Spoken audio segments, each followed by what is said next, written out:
Mr. Omojade, do you think, because when we see how spontaneous these events have unfolded, one big question is the security apparatus, especially for a place like the National Assembly. Does this throw up the question of having an independent police to watch over the National Assembly, do you think? Well, the various security services, they have their role. And they own that level of loyalty to the Nigerian nation. I've been to the National Assembly. It's not very easy for you to move from the gate to the Halo chambers. There are several checks. You have the bomb disposal units there. You have the DSS there. You have the police there. So we should not be duplicating security functions. Those assigned to secure the National Assembly must be able to do so. And with the security arrangement we have and the personnel on ground, I think they are in a position to do that. But what we are saying, I referred to it earlier on as distribution of advantages. Before you enter the National Assembly, at the gate, they will ask for your identification. Either your international passport, your driver's license. If you don't have any of those things, they say, okay, drop your phone. Then they will call the person you are going to meet or the department. Are you aware this person is coming? That is if the clearance papers are not at the gate. So before you enter the national... I think that applies to those who are going through the visitors something. Okay. Those going in by vehicle don't go through this kind of security Yes, check. but those people... Those going through the vehicle will get... once the vehicle is passed, you answer the question, they allow you to go in. So that's how the hoodlums got in? That must have been why they got in. No, so these security checks that you've listed is for those who are going through the visitors something. But most time, if you are a VIP or something in a VIP vehicle, you just ask you what is your business, you state it, you go in. Yes. So in this case, if we have to go the way of investigating who did what and who did what not, in terms of the security officers who were on duty for that day, or probably even the week, would it be in place to say that these security men had no idea whatsoever that there was going to be an invasion of the National Assembly? But you see, the National Assembly has invested in security. There will be CCTV. There will be CCTV to show the process of when the person came in whose vehicle he came in, who was the person that, you know, what was the kind of authority that allowed them to come in. So what the CCTV is tenable in court and for investigations? It should be tenable. But even coming to the issue of security in the legislature, some of the school of thought that, look, allowing police and all that to conduct the security for them does not ensure their independence. Because the police are under the control of the executive. Just subscribe to that.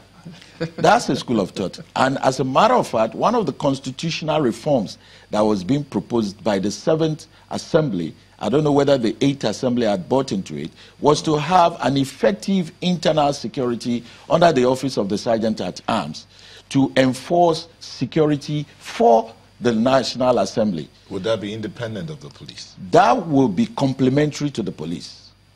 It will be complementary and will ensure that the primary objective that they have is to ensure the independence of the National Assembly and the security of the National Assembly. Because I see some reports. For instance, in the case where there is pro-executive and pro-legislature, the police now can be given the order to look the other way for the people to go in and come out. The other interesting dynamic to that is this morning, some of the dailies, they are suggesting that it turns out that there may have been some security personnel in the National Assembly who got wind of what was going on, and when this was happening, they looked the other way. So they say they've been penciled down for sanction.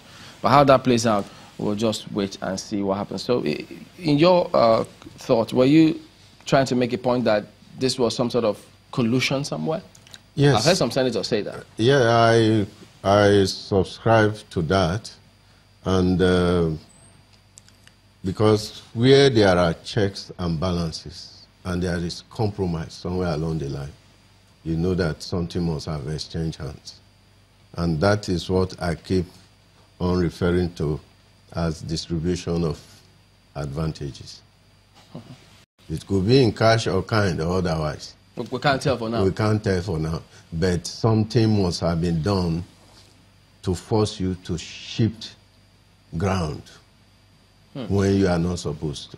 But if I could also ask, Prof, I mean, if people, because there are few schools of thought on that matter that say, look, they think although the executive has issued several statements, they must probe this, people must find out what exactly happened. Can they then say, well, the CNC, they all answer to him, so some questions should come through from there? If people say that, look, well, if they by extension point accusing fingers at the executive, would that be out of place?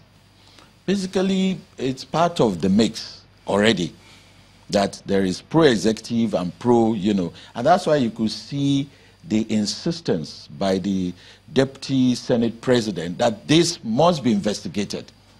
And the emphasis is to show that, look, there are forces at play, and those forces must be unmasked. But if I could jump in, sorry to cut you, jump in there, but we've also seen and listened to comments from the President about having issued certain instructions, but he didn't know that those instructions were carried out. So could it be that there might have been rogue elements who went and acted, unilaterally without the knowledge of the executive, the presidency or president in this case, because, I mean, they're put in there to ensure protection of lives and property, so they can't be seen or associated with this kind of scenario. Would that theory fly? Well, we are in the realm of hypothesis now. For all, this could be baseless. Because like you said, it could be based on the counsel that was given to the senator to resort to self-help. So he recruited some forces that are being used. Don't forget that there have been confession by politicians that they use talks to, during election. The question is, what happened post-election? Those talks are waiting for the next 4 years.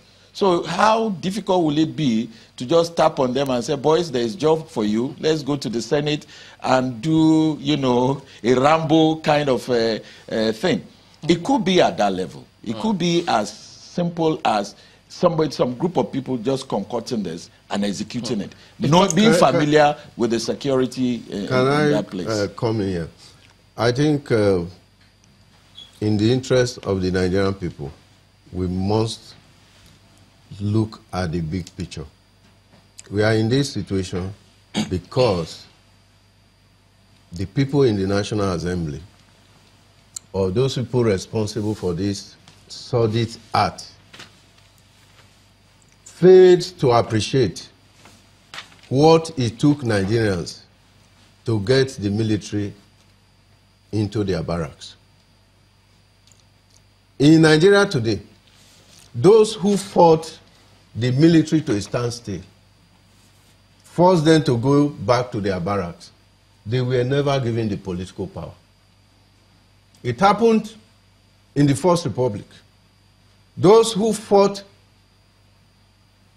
for our independence, they were never given the political power.